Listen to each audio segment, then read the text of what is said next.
Boa tarde, seu Marcelo. O senhor já prestou depoimento, né?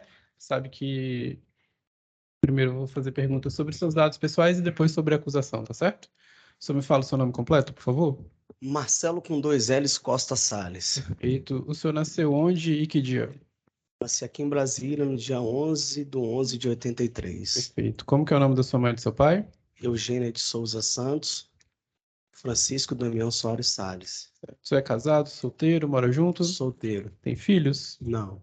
Trabalha atualmente? Sou músico. Eu trabalhava até março desse ano, eu trabalhava no laboratório SEIB. Tá certo. E o senhor fazia o que lá? Eu era músico. Os clientes vão no laboratório colher sangue às 7 horas da manhã, Uhum. e aí eu ficava tocando violão no hall de entrada. Durante 7 anos eu fiz esse trabalho. Entendi. E hoje o senhor é só autônomo, Hoje autônomo, eu saí em março. certo? E a sua renda atual é por volta de quanto? Olha, é como eu vou tocando no final de semana, né? Então, assim, se juntar tudo, às vezes dá 1.500, né? Por aí, 1.500, dois no mais, no máximo, assim, R$ 2.000, acho que é o máximo. Tá certo. O senhor estudou? Terminou o segundo grau, completei, né, tudo. Tem algum problema de saúde? Toma remédio controlado? Não, não, no momento não. Já tomei em outros momentos, né? Mas não. O senhor tem problema com bebida? Não, Usa drogas? não. É, Bom, com relação à acusação, o senhor sabe do que o senhor está sendo acusado, evidentemente, né? Já teve a oportunidade de conversar com seus advogados. Sabe que a partir de agora não precisa responder mais as perguntas, né? Pode permanecer em silêncio. O silêncio é um direito seu e ficando em silêncio isso não lhe traz nenhum problema no processo, mas é uma oportunidade que o senhor tem, se quiser, claro, de falar alguma coisa, explicar ou contar a sua versão, ok? Aham. O senhor quer falar, quer ficar em silêncio? Quero falar. Perfeito. O senhor sabe que a acusação aqui é de que o senhor teria instigado, né, o senhor Paulo César Timpone, num racha que teria ocasionado a morte de 3 pessoas. Esse fato com relação ao senhor é verdadeiro, é falso, é em parte verdadeiro? É falso. É, Eu nunca bati racha na minha vida, eu nunca nem conheci Tipone. Naquele dia eu não bati nenhum racha, então é falso. entendi. O senhor sabe que a acusação refere a um dia específico. Nesse dia o senhor não estava lá. Não entendi a sua O pergunta. senhor não era o condutor da caminhonete S10. Eu tenho uma S10. Perfeito. Eu tenho uma S10 vermelha. Perdão, tinha na Uhum. época uma S10 Só para chegar vermelha. mais perto, só falar isso, para a gente estar Eu gravando. tinha uma S10 vermelha. Na época eu tinha uma S10 vermelha, né? Eu posso afirmar e garantir que não era o meu carro que estava batendo racha. Você tem plena convicção disso. Entendi.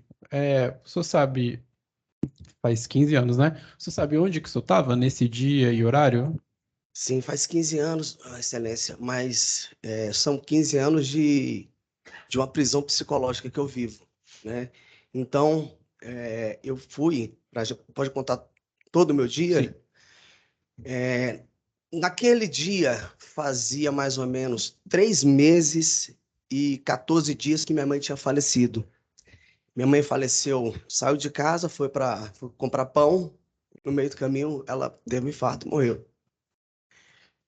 Então, desculpa, tá? É, fazia três meses e 14 dias que ela tinha falecido. Eu vinha do luto de perder a mãe.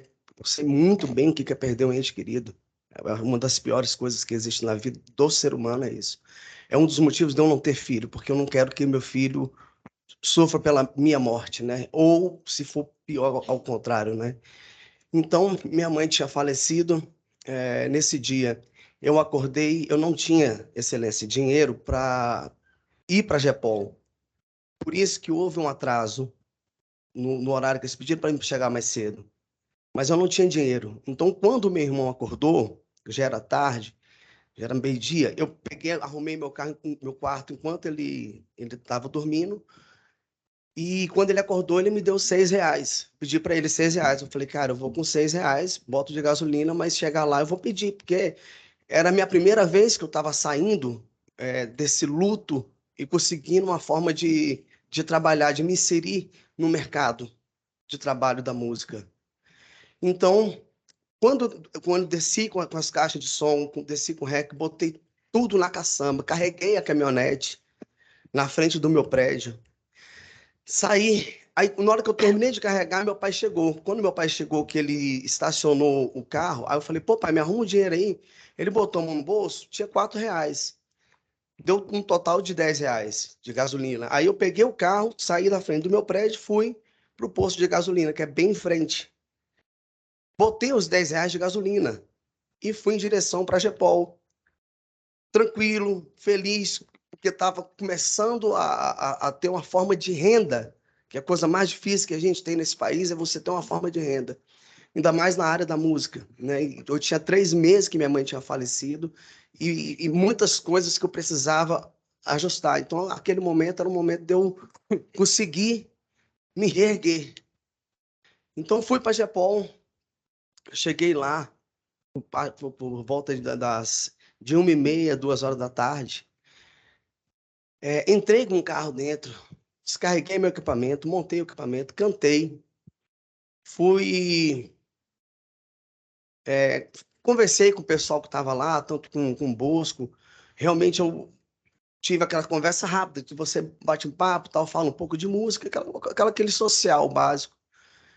Aí terminei de tocar, desmontei o som, botei na caçamba, né? O pessoal chegou a me ajudar também a carregar, botando na caçamba. De lá, eu saí com cautela de dentro da Gepol para pegar a pista sentido Terceira Ponte, porque você sai da Gepol, tem um balão grandão, e aí você faz sentido Ponte JK. Então eu adentrei na Ponte JK naturalmente, sem nenhum tipo de alguma coisa que me chamasse atenção, alguma coisa que... Eu entrei perfeitamente, do jeito que eu faço hoje em dia, né? Porque naquela época eu não andava por ali. Naquela época a Terceira Ponte para mim também era novidade. Eu também admirava a Terceira Ponte. Então, passei pela Terceira Ponte, fiz aquela tesourinha que vai para 27, sentido Paranoá, né? Então, subi, fiz a tesourinha, entrei na 27 e fui para o Conjunto 8, na casa do Zilvan. O Zilvan, ele era um amigo que, infelizmente, já é falecido, né? Ele não pode estar aqui devido a isso. Eu conheci ele em 2000. Nos anos 2000, eu fiz estágio no Banco do Brasil e eu já tocava violão. E um dos motivos de eu ter entrado para fazer esse estágio lá no Banco do Brasil é que eu tocava. A agência era muito nervosa, todo mundo era muito nervoso lá. Então, o Castro Júnior, que foi meu primeiro chefe, ele me contratou para isso. E o Gilvan tocava violão também muito bem, era um exímio violonista. Então, ali a gente fez aquela amizade. E nesse dia, eu não me lembro de quem era o aniversário, essa festa, de quem era que estava fazendo a festa lá. Pode ser, acho que da filha dele, de algum filho, entendeu? Eu sei que o dele não, porque o dele ele fazia no dia 10 de novembro, eu faço no dia 11 de novembro. O dele acho que eu lembro certinho. E cheguei lá, tava todo mundo, já tinha uma galera tocando, então eu desci com a guitarra e o pedestal da guitarra e adentrei a festa, fiquei na festa lá até 11 horas, meia-noite, eu não me recordo direito o horário que eu fiquei lá. Eu sei que foi bastante tempo que eu fiquei lá. E de lá o Léo, que saiu, o penúltimo que saiu, eu tinha conhecido ele naquele dia, ele me convidou para ir para casa dele, para a gente tocar violão. Eu falei, vamos embora, saí de lá, fui para casa do Léo, ficamos lá até... Passei o final de semana todo lá, né? Vim embora na segunda-feira, entendeu? Então, do dia, foi basicamente isso, né? O meu sábado foi desse jeito. Meu sábado foi um sábado alegre. Foi um sábado aonde há muito tempo eu não tinha aquele contato. Eu estava no luto de ter perdido a minha mãe. Eu estava num sofrimento. Acho que o que eu estou sendo julgado hoje aqui me dói, porque eu entendo muito bem qual é a dor, né, que essas 3 famílias passam, que eu vivo isso. 3 anos depois, meu pai faleceu também, né? Meu pai faleceu em 2000, minha mãe em 2007, junho de 2007, e meu pai em fevereiro de 2010. Eu acho que assim, basicamente foi isso que aconteceu naquele dia, naquele final de semana. Entendi. Você falou que o carro que você tinha era uma Era S10. uma S10, De qual cor? vermelha. Vermelho. O senhor chegou. Quando esse fato ocorreu, ele foi bem noticiado, o senhor deve ter chegado a ver na mídia na época. O senhor passou pela terceira ponte naquele dia. Sim. O senhor chegou a ver o acidente, viu antes, viu depois, quando o senhor passou não tinha Não, acontecido nada.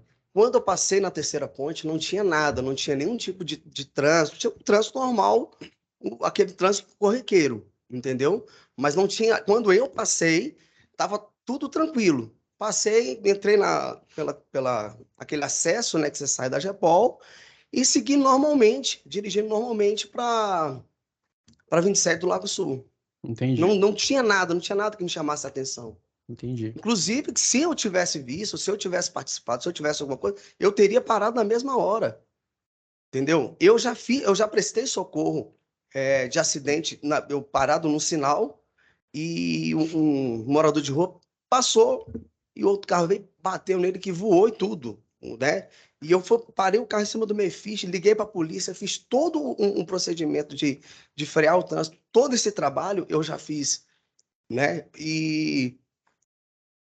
Então, assim, se eu tivesse visto, se eu tivesse participado, que não participei, eu teria parado sim para poder prestar socorro, entendeu? Prestar ajuda. Como todo mundo que veio aqui fez, que é o certo. Certo?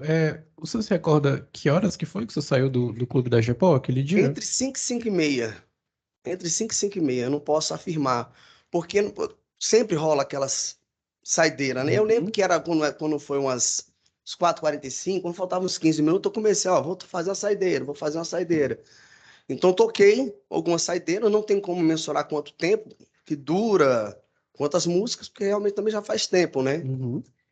Mas entre 5 e 5 e meia eu já tinha saído de lá com certeza. Certo. E o senhor soube depois como que as investigações chegaram ao seu nome, apontaram o senhor, o envolvimento do seu carro? Olha, primeiro contato que eu fiquei sabendo, né? Parece que houve uma denúncia anônima dando a placa do meu carro, entendeu? Mas quando o policial foi falar comigo, eu lembro que ele falou assim que ia investigar 712 caminhonetes. No primeiro contato que a polícia entrou comigo, que ia investigar 712 caminhonetes. E depois, acho que na verdade foi aqui que eu fiquei sabendo que houve uma denúncia anônima. Entendi. A sua caminhonete, ela chegou a ser apreendida, o senhor sabe? Chegou a ser apreendida. Quanto tempo depois, assim, Olha, salvo engano, pelo que eu estava lendo lá que o Jonas me mandou, Uhum. acho que foi numa quarta-feira. Acho que foi quarta-feira. Mas o senhor sabe se foi muito tempo depois do acontecido, se foi pouco tempo? Não, foi na mesma semana, né? Na mesma semana. Entendi.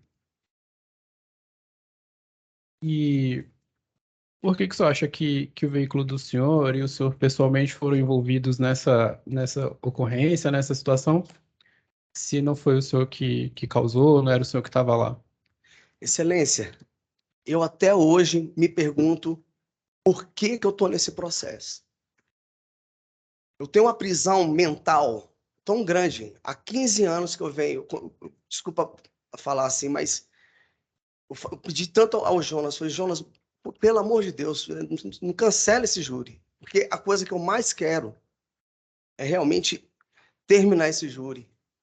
Entendeu? Porque isso até uma coisa que até hoje eu não sei o porquê que deram minha placa. Entendeu?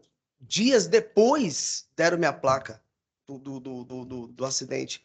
Eu não consigo entender, eu não sei explicar. Eu definitivamente, eu só peço a Deus mesmo que me guie, porque só Ele para me acalentar. Entendi. E o outro acusado, o senhor Paulo César Tiponi, o senhor não o conhece? Nunca conheci Tipone, nunca vi Tipone. Eu fui ver Tipone na televisão. E a primeira vez, pessoalmente, foi aqui, no tribunal. Certo. Ministério Público? Senhor Marcelo, quando a polícia apreendeu sua caminhonete, que foi naquela mesma semana, o senhor já tinha trocado o escapamento do carro? Bom, o escapamento, Excelência, minha mãe, quando era viva, 3 meses antes do acidente, 3 meses antes da minha mãe, 3 meses antes, minha mãe era viva. E meu carro já tinha um problema de ter que trocar o silenciador. Todo carro troca silenciador. Depois de um certo tempo de uso. A minha caminhonete já era uma caminhonete com 11 anos de... Porque o carro faz muito barulho, né? Se tiver com o silenciador com problema. Se tiver com o silenciador com problema, ele faz um barulho... Como é que fala? Ele faz um barulho diferente do normal. E o senhor tem alguma explicação para suas testemunhas não terem ouvido esse barulho diferente do normal? Mas é porque o lance é o seguinte... Ou o senhor tinha outro motivo para trocar esse escapamento? Não, eu não tinha. O motivo que eu tinha é o seguinte: a minha mãe ia trocar isso para mim. Minha mãe morreu e não pôde trocar.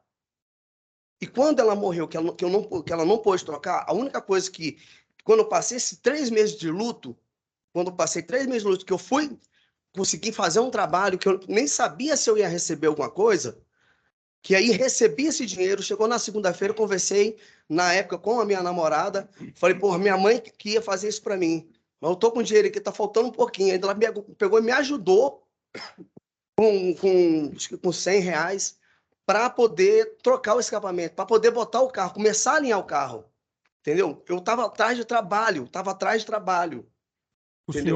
O senhor trocou o escapamento na loja, a loja que fez a troca? Não, eu mesmo troquei. Porque a loja vende o escapamento e não faz esse serviço? Entenda, toda loja que você for fazer a troca do escapamento, ela vai te cobrar alguma coisa. E eu sou mecânico, eu trabalhei em 2007 na Velt Motos, concessionária da BMW, na entrada do aeroporto. Inclusive, por exemplo, eu dei manutenção no carro do Nelson Piquet. Entendeu? Então, assim, eu conheço muito bem. E detalhe, eu prefiro que eu faça do que os outros fazer coisa errada. Porque toda vez que você leva um carro para alguém, o cara vai lá, deixa um parafuso. Esses dias eu tinha. Mas o senhor disse que a senhora, sua mãe, ia fazer isso para o senhor? Ia porque quem tinha o dinheiro era ela, não era eu, não. Quem tinha dinheiro era minha mãe. Eu sempre fui músico, minha mãe me deu a caminhonete justamente para começar a fazer frete, para começar a ter uma outra forma de... Porque se fosse nessa época, se eu tivesse nascido para agora, com certeza ela tinha comprado um carro para mim para eu trabalhar de Uber, que é o que eu faço hoje em dia. Eu trabalho como músico, final de semana, e dia de semana eu trabalho de Uber. Esse serviço voluntário que suas testemunhas disseram o senhor está fazendo, até foi apresentado pelo ilustre advogado, documentos. Desde quando o senhor presta serviço voluntário em hospital? Olha, eu entrei no laboratório Sabin em 2015, no dia 25/5/2015. Depois que eu entrei no Sabin, aí eu conheci o Alan que estava aqui, ele foi meu supervisor lá no Sabin. E ele me convidou para fazer parte desse projeto. Porque esse projeto ele leva músicas, hospitais, orfanato, casa de apoio. Então, esse projeto, a gente reúne os músicos e vai para a sala de quimioterapia. Tá, a pergunta até, vou ser bem objetivo com o senhor. A pergunta é se esse serviço voluntário, já que começou depois desse fato que está sendo julgado hoje, tem alguma coisa a ver com consciência pela morte das 3 mulheres? Não, de forma alguma. Isso eu falo assim de coração, porque o trabalho voluntário, eu acho que se alguém aqui já fez trabalho voluntário, vai saber dizer certamente qual é a gratificação que a pessoa fica. Mas antes dessas 3 mortes, o senhor não fazia trabalho voluntário? Né? Antes dessas 3 mortes, eu não trabalhava no Sabin, eu não conhecia, na verdade, eu nem sabia que existia um trabalho de música dentro de hospital. A primeira vez que eu fui conhecer esse trabalho foi depois que eu entrei no Sabin, que aí eu falei, existe um outro mundo que é pouco divulgado. As pessoas sempre divulgam o quê? Divulga barzinho, divulga qualquer outra coisa, entendeu? Mas não divulga um trabalho voluntário. aonde você canta para cada paciente, escolhe cada música e fala qual é o seu sucesso. E você tirar um sorriso de quem está fazendo quimioterapia, de quem está sofrendo naquele momento, é tão gratificante, Mas melhor do que você tocar na rua. Antes disso aqui, o senhor não fazia. Antes do 6 de outubro de 2007, quando 3 mulheres morreram porque isso, 2 pessoas faziam racha e uma delas é acusada como sendo o senhor. Isso, mas é justo. Eu não fazia porque eu não conhecia esse lado. Eu não sabia que existia um trabalho de musicoterapia dentro de hospital, que eu poderia estar ajudando as pessoas. Quando eu fiquei sabendo desse projeto, que foi o Alan que me convidou, eu falei, cara, na hora. E eu comecei a fazer o trabalho. O senhor procurou as vítimas, a família das vítimas, para prestar algum tipo de assistência ou solidariedade? Olha, eu não cheguei a procurar, porque eu até hoje, como eu falo, eu não tenho culpa sobre esse processo. Eu estou sendo tão como é que fala a palavra? Estou sendo injustiçado, porque eu não cometi racha. Eu não cometi racha, Excelência. Tá bem. O senhor foi namorado da senhora Raquel Cristina da Conceição Fonseca, Sim, enfermeira? fui namorado. O senhor tem conhecimento de que ela declarou que o senhor disse que iria matá-la, assim como já havia matado 3 mulheres? Sim, tenho esse conhecimento, sim. E o senhor falou isso para ela ou ela inventou isso? Pois é, ela inventou isso. A questão é o seguinte, a Raquel, eu posso falar sobre esse assunto? Eu perguntei, o senhor tem todo o direito de falar. A Raquel, eu conheci ela fazendo um trabalho que eu tinha com a Dona Leda. A Dona Leda, ela tinha Alzheimer, já falecida. Então, assim, eu passei 6 anos trabalhando com a Dona Leda. Eu ia na casa dela e ia na casa da Dona Leda para cantar para a Dona Leda. Então, nessas minhas idas lá, eu conheci a Raquel. A Raquel era enfermeira da Dona Leda, né? Uma mulher muito bonita, não vou mentir, que depois de um certo tempo, aí eu troquei uma mensagem, começamos a ficar, ter um pequeno relacionamento. Mas antes, um pouquinho, ela tava reclamando de um relacionamento passado, que ela tinha uma Maria da Penha com o ex-namorado dela. E ela apareceu lá na casa da Dona Leda, toda mutilada. Ela apareceu mutilada na casa da Dona Leda. Então, eu olhei assim, ali eu me solidarizei, não vou conseguir falar essa palavra, solidarizei. Desculpa, gente, é porque a minha dicção não é... O senhor foi denunciado por estupro contra ela? Sim. Infelizmente, no dia 14 de fevereiro desse ano, eu fui, acho que indiciado, não sei como é que é. A promotoria entrou com ação contra o senhor por crime de estupro e lesão corporal? Eu acho que quem pode explicar melhor é o Jonas, porque eu não sei te dizer como é que está o processo. Mas o senhor não recebeu uma citação em caso, olha, o senhor foi denunciado pelos crimes tais e tais? Marcelo, não recebi, não. Que eu lembro, não. O senhor chegou a ser preso? Sim. O senhor já havia comentado com ela, com a Raquel Cristina, e o senhor respondia esse processo por 3 mortes? Tem um detalhe nessa parte, foi o que mais me chocou. Que o senhor sabe que ela disse que o senhor nunca havia comentado, que ela nem sabia disso, que ela só ficou sabendo quando o senhor a ameaçou dizendo que ia matá-la porque já tinha matado 3. Não. A Raquel, ela toma remédio controlado. E quanta gente toma isso aí, desmerece a pessoa? Não, calma. Isso dá direito de bater na pessoa? Não, calma.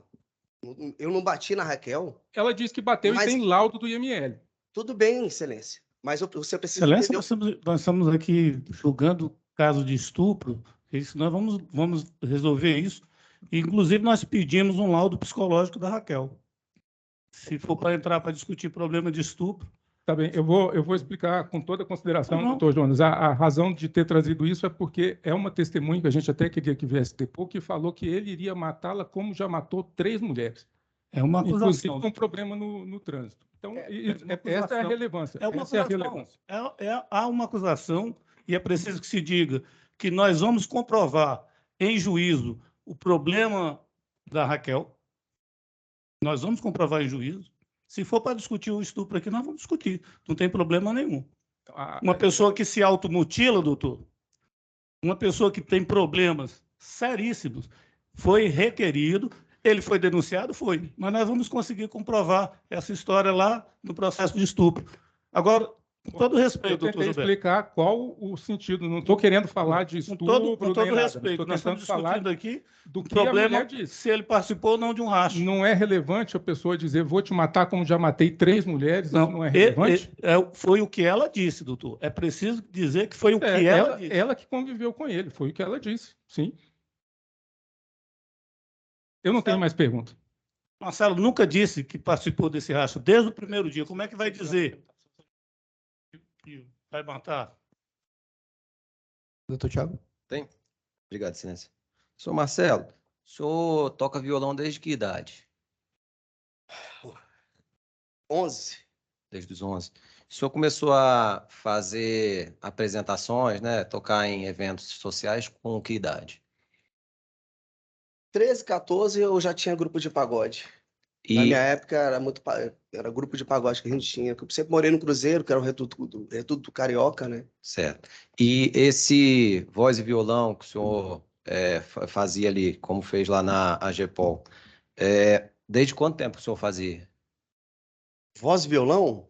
Como foi essa apresentação que o senhor teve lá na Olha, AGPOL? o que acontece? Eu nunca fui muito bom de leitura, né? Então, eu tinha que fazer com que a minha vida fosse para frente, né? E a música foi meu ponto. Então, desde cedo é que eu tento trabalhar com a música como minha profissão, como aquilo que é o meu ganha-pão.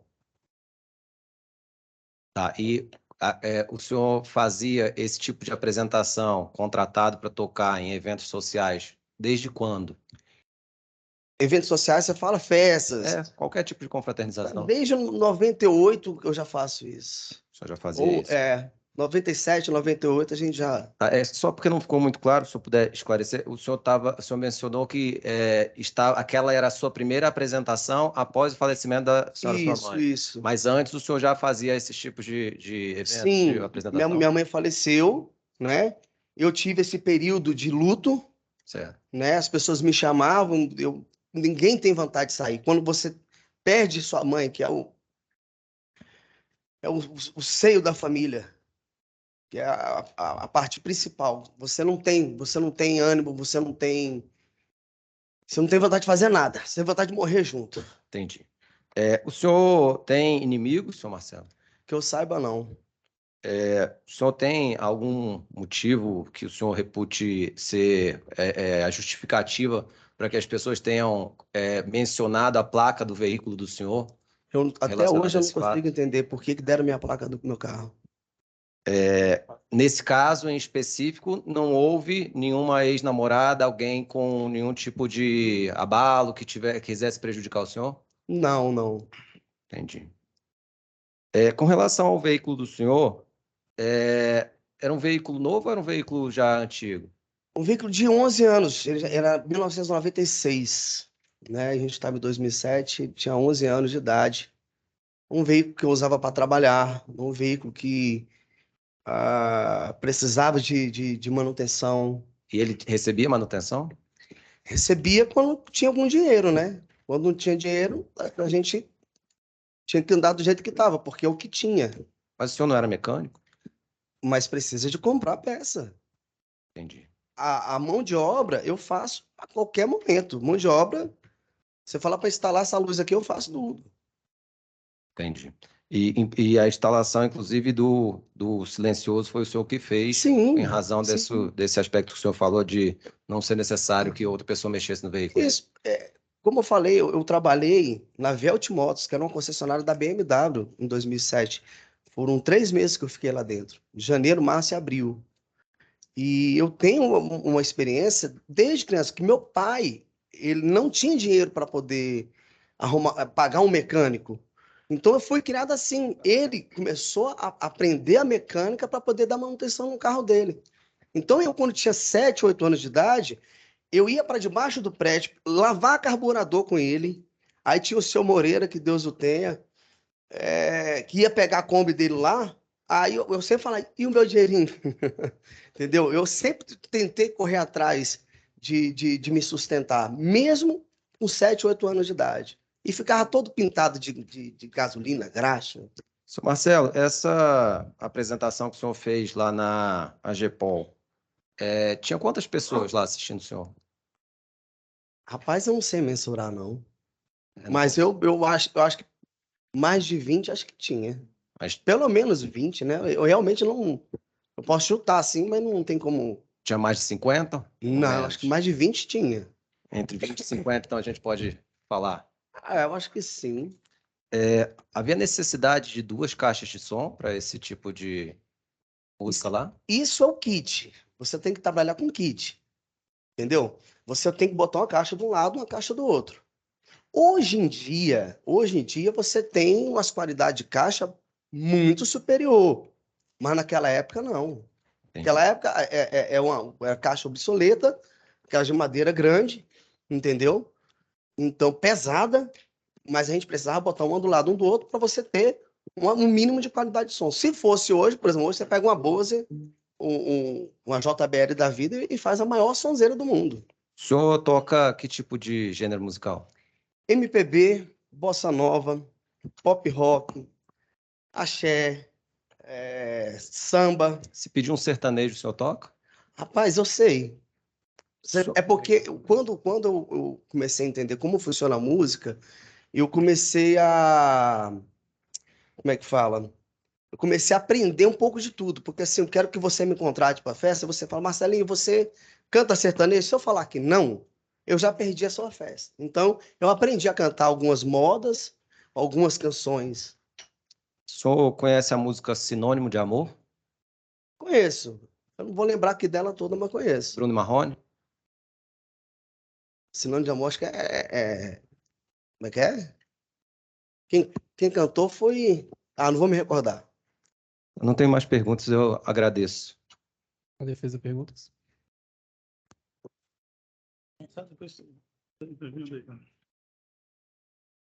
Marcelo, a polícia foi na sua casa e levou o carro ou você levou o carro até a polícia? Levei o carro até a polícia. Foi o advogado que levou o carro até a polícia. Quando lhe perguntaram lá sobre o escapamento, o que você respondeu lá na delegacia? O que houve com o escapamento? Que o escapamento tinha se soltado, a parte que fica porque tem aquele bujo do silenciador e fica aquele cano, né? Então ele já tinha se soltado ali. E o que você fez? O delegado não lhe pediu o escapamento velho? Sim, o delegado me pediu o escapamento, ele falou... Na verdade, eu falei para ele que aonde estava o escapamento. Falei assim, ó, se você quiser, eu trago o escapamento velho. Aí ele falou, então traz o escapamento velho. Ele trouxe o escapamento velho. Aliás, eu fui lá, levei o escapamento para ele. Não lembro se eu entreguei para advogado ou não, mas eu sei que eu levei ele para fazer perícia. Me diga uma coisa, Marcelo, todos nós passamos por alguns momentos da vida de responsabilidade. Você, quando era mais novo, você participou de algum pega? Nunca participei de pega nenhum na minha vida. Nunca. Você dirige desde quando? Desde os 18 anos. Dirige todo dia ou dirige uma vez aqui? Todo dia. Todo dia. Todo dia. Você viaja para o Nordeste? Viajo, sempre que eu posso eu viajo. Esse ano mesmo eu viajei mais de 10 mil quilômetros. E 2 meses, 7 dias que fui viajando. Tem alguma multa no seu prontuário? Nenhuma multa. Agora, Marcelo, me diga uma coisa, você é usuário de droga? Não. Você se negou desse processo todo, durante 15 anos, se negou a fazer alguma coisa que foi determinado pela justiça, pela delegacia? Não, eu sempre que me pediram, tudo que me pediram, qualquer coisa que me pediram, eu fiz. Questão de levar a caminhonete, aí falaram do cano de descarga, eu falei, mas não tem importância, eu pego o cano de descarga. Então, eu peguei o cano de descarga velho, entreguei lá na delegacia. A polícia foi contigo buscar o cano de descarga ou tu foi sozinho? Excelência, eu não lembro. Eu não me recordo como é que foi que eu peguei esse cano de descarga. Mas você entregou o cano? Entreguei perfeitamente. Eu só não me lembro se eu peguei, porque eu acho que o carro já estava apreendido, por isso que eu estou assim, sem saber como é que foi parar lá, entendeu? Você é sócio do Yacht Clube? Nunca. Já foi lá no Yacht Club, tocou no Yacht Club? Nunca tive nenhum contato com o Yacht Club. Nada. Você sabe onde é que fica o Yacht Club? Sei porque eu trabalho de Uber, já passei pela frente. E onde é que fica? Fica no setor de clubes norte, ali depois da Vila Planalto, passa a Vila Planalto, tem um Decidão, uns Pardais, logo na frente tem lá o Yacht Club. Perto ou longe da Terceira Ponte, esse iate? Bem longe. Bem longe. Você conhecia o Timpone? Nunca vi Tipone, nunca... Aliás, eu só vi aqui e na televisão. Só. Você tem algum amigo que seja amigo da família dele ou dele? Eu nunca tive nenhum contato com o Tipone, nada, nada, nada de família, de amigo. Eu não sei nada sobre a vida do Tipone. Nada, nada, mas nem uma vírgula para falar assim, não sei isso, não sei. Eu tenho que perguntar, embora você esteja afirmando. Depois do fato em si, depois do acidente, você chegou algum dia a se encontrar com o Timpone para conversar com ele sobre o processo, com o advogado do Timpone? Nunca encontrei com o advogado. Nem sei quem são os advogados do Tipone. Graças a Deus, como eu sou músico, toquei em muitos lugares e nunca também tive o azar de tocar para a família deles. Então, assim, eu não tenho realmente nenhum contato, nada, nada, nada, nada. Pelo que eu entendi, Marcelo, sua vida, em termos econômicos, financeiros, sempre foi muito baixo, né? Sempre foi muito baixo. Eu imagino que você deve estar pagando uma fortuna para os advogados que estão sentados aqui. Rapaz, eu acho que Deus é que está pagando, porque a minha situação é crítica. Eu não tenho condições nenhuma mesmo de... Eu só tenho a agradecer a Deus porque tem esses três aqui que estão fazendo esse trabalho para mim, porque eu acho que se não fosse Deus, não seria eles, e se não fosse eles, eu não sei o que seria de mim, literalmente. Você, Marcelo, tem o hábito de dirigir de forma veloz? De forma alguma, sempre dirijo com consciência e da forma correta, tanto que nem multa eu tomo. Já se envolveu em algum acidente? Nenhum acidente. Eu estou satisfeito, vou passar aqui para o... Boa tarde, Marcelo. Vou fazer algumas perguntas. Doutor João, acho que tem uma pergunta a fazer, né? Sim. Marcelo, você disse que seu irmão deu R$ 6 para você abastecer. Posteriormente, seu pai te deu mais 4, 10. Você abasteceu o carro e seguiu para a Gepol, certo? Depois que acabou lá o show lá que você fez, a apresentação, você parou em algum posto depois? De forma alguma. De forma alguma? Eu saí com uns 10, fui direto para a Gepol. Da Gepol, fui para a 27 do Lago Sul, subi ali para os condomínios, que ele tinha uma pista atrás, e depois desci direto para casa. Com R$ 10 de combustível, à época, tu te recordas mais ou menos quantos litros dava? Sabe melhor. Cara, eu não sei te informar. Porque eu não sei quanto é que era a gasolina na época. Na época, né? Não tenho a mínima ideia. Sei mais. Marcelo, você fez esse trajeto recente, a Gepol, Terceira Ponte, até a entrada da Terceira Ponte, até onde tem hoje uma barreira, e da barreira até onde o local que houve acidente? Sim, eu fiz esse trajeto para poder entender o que poderia ter acontecido comigo naquele dia. Eu falei, por que seria o meu carro? Então, eu saí de dentro da Gepol até a entrada da terceira, a entrada da ponte, aquele acesso da ponte, dá mais ou menos, ali eu medi de tempo, dá uns 49 segundos. Da entrada da ponte até No início. o início, até a barreira ali, dá mais ou menos uns 40, 45 segundos. E mais ou menos 1 minuto e 10 para você atravessar a ponte toda, né? E para o trajeto todinho, eu fiz o trajeto até a 27 do Lago Sul. Dá mais ou menos 7 minutos. Da saída da Gepol até o final, da onde eu fui, dá 7 minutos. Marcelo, pergunta, o seu carro tinha ar-condicionado? Não. Você trafegava com os vidros abertos, fechados? Provavelmente aberto, porque era um dia ensolarado, eu tinha acabado de tocar, tinha acabado de carregar a caminhonete com os equipamentos, então meus vidros com certeza estavam abaixados. Seu carro tinha algum detalhe prata? Nunca, minha caminhonete nunca teve nada prata, nada, nem... E uma coisa engraçada é que quando meu pai comprou, foi uma coisa que meu pai gostou, né? Que foi minha mãe e meu pai compramos, né? Ele falou para você, essa é bonita, até não tem nada prata, toda pretinha. Nem ponteira de escapamento, nem nada. Eu não tinha dinheiro para botar ponteira, gente. O carro não tinha nem... O carro era difícil. Você, como proprietário do carro e mecânico, você sabe me dizer quantos quilômetros o seu carro conseguia fazer com 1 litro de combustível? Olha, naquela época, se eu andar com o pé em cima, eu fazia 10 quilômetros, mas pé em cima mesmo, aproveitando descida, aproveitando tudo. Você habitualmente carregava os equipamentos na carroceria do seu carro. Sim. Esses equipamentos, quando você montava, ultrapassava a carroceria. Ultrapassava a carroceria. Não eram visíveis para quem viesse atrás. Com certeza. Eram equipamentos de que cor? Eu tinha um REC preto, né? Tinha 2 caixas grandes, preta também. Algum item da cor prata? Nada. Não tinha nada prata. Nunca tive nada prata no meu carro.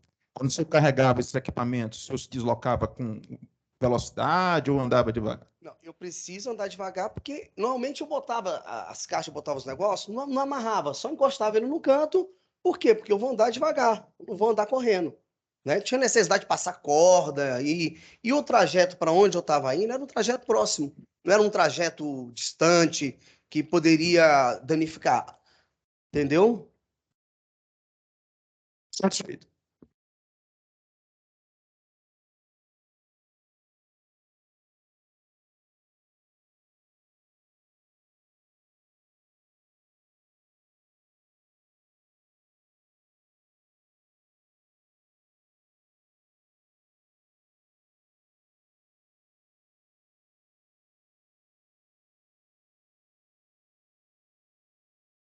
Então, Marcelo, o senhor alguma vez já recebeu algum tipo de provocação no trânsito?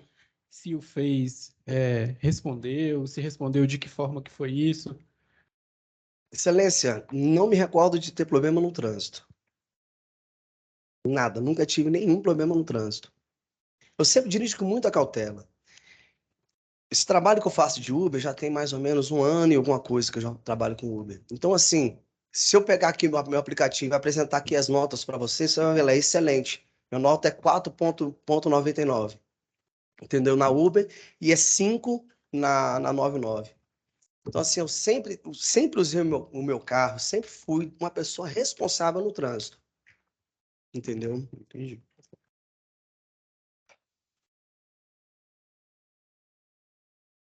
Tem mais alguma coisa que o senhor queira falar ou explicar na sua defesa? Olha, eu queria dizer que eu sinto muito pelo que aconteceu com a família do seu Luiz, né? As 3 famílias que ali perderam o seu alicerce, né? Eu imagino a dor, porque eu vivo a dor também da morte de pai, da morte de mãe, e sei o tanto que isso é doído. E da forma que foi do dele, realmente é um agravante muito grande. Mas eu tenho a minha consciência limpa, entendeu? Eu tenho um Deus no coração. Eu vou à minha missa, fui à missa ontem, pedindo a Deus que esclarecesse, pedindo a Deus para que mostrasse a verdade aqui. E nisso que eu estou confiando, é só no meu Deus que está aí atrás de você aí, me olhando nesse momento. É só isso que eu tenho.